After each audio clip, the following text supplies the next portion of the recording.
Mayor Baste ng Davao, ano na? Kinakalampag ka na ng buong bansa. Ano nang nangyayari sa bayan mo? Ano nang nangyayari dyan sa syudad mo? Tingnan mo, oh. Puro na lang krimen. Look, isang pawn shop sa Davao City ang hinold up ng aabot sa 4 na armadong suspect ngayong Miyerkules ng umaga. Ano pa naman yan, Mayor Baste Duterte?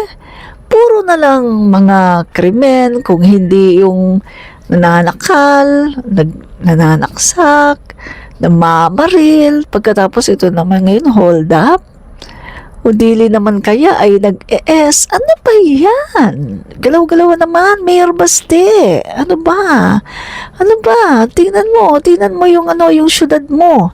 Ganyan ba yung safest city in the Philippines?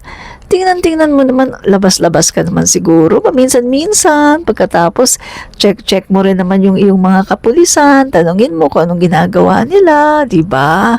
Galaw-galaw naman din, no? At saka, yung source ng nung mga illegal dyan na contraband,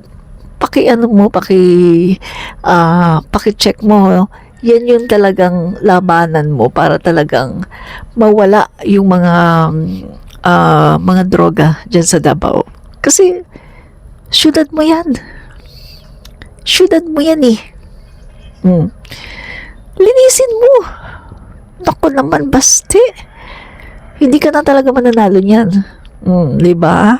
Sabi nga nung iba, ng mga taga Davao, hindi ka nga daw talaga gusto ng mga Davaoenyo kasi ang tamad-tamad mo daw. Ngayon anong nangyari sa Davao City? Kawawa naman yung mga tao dyan. Kawawa naman yung mga Davaoenyo na patuloy umaasa sa inyo, di ba? Real talk lang tayo. Walang personalan.